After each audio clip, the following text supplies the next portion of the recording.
კომიტეტი დღეს ფარული მოსმენების გასაღებზე ბესელია ფოფხაძის სესიაშვილის მიერ მომზადებულ საკანონმდებლო პაკეტზე მსჯელობას განაგრძობს ამავე საკითხზე. ვახტანგ ხმალაძის მიერ ინიცირებული კანონპროექტის განხილვაც გაიმართება, დებატები პირველი მოსმენით მიმდინარეობს. დღეს ჩატარდება კენჭისყრა, რომლის შედეგადაც გამოვლინდება, რომელ პროექტს ამტკიცებს საბოლოოდ პარლამენტი.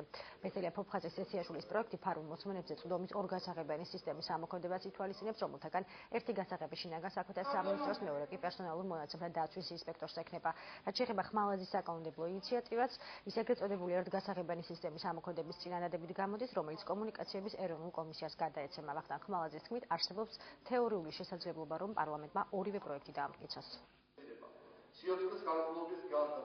ოპერატიულ-ტექნიკური დეპარტამენტის თანამშრომელი ვერ იწყებს მოსმენას თუ ინსპექტორი ან ინსპექტორის შესაბამისი უფლებამოსილი თანამშრომელი არ აძლევს თანხმობას, ეს დეტალები არ არის გაწერილი. ასეთ შემთხვევაში მე ვფიქრობ, ჩდება ალბათობა, ჩდება შესაძლებლობა, ჩდება ცდუნება იმისა, რომ ინსპექტორის კონტროლის გარეშე დაიწყოს მოსმენა. როდესაც ლაპარაკია, რომ ერთი გასაღები აქვს შსს და მეორე გასაღები სხვას, ასეთ სისტემა არ არსებობს. შსს გასაღები რა თუნდა, შსს თვითონ სერვერია, ყველაფერი აქვს. ამიტომ ის ახორციელებს ამას. გასაღები სწორედ ისაა, ვინც მას ამის უფლებას მიცემს ან არ მიცემს, ჩაურთავს ან არ ჩაურთავს იმ წყაროს, რომელიც მას ხელთ აქვს.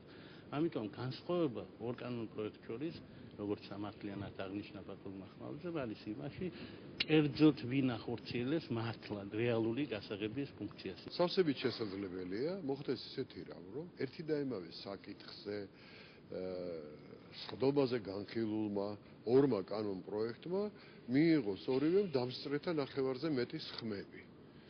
ასეთ შემთხვევაში, თუ ეს ბოლომდე გაგრძელდა და მესამე მოსმენითაც თუ ასე მოხდა, მაშინ მიღებული იქნება ორივე კანონი და ამ დროს შეიძლება შეიქმნას და ბუნებრივია ასე იქნება ნორმათა დაპირისპირება. ბესელიას მიერ წარმოქმნილი კანონპროექტის დამაჯერებლობის არჯერა თავად ბესელიასაც კი მგონი, უბრალოდ მას ეს აქვს დავალებული და ის ასრულებს ამ დავალებას.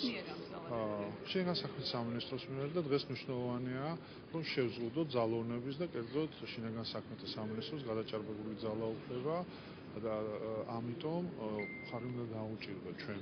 ვთქვით, რომ ხარი დაუჭიროთ ხმალაძის კანდიდატურას.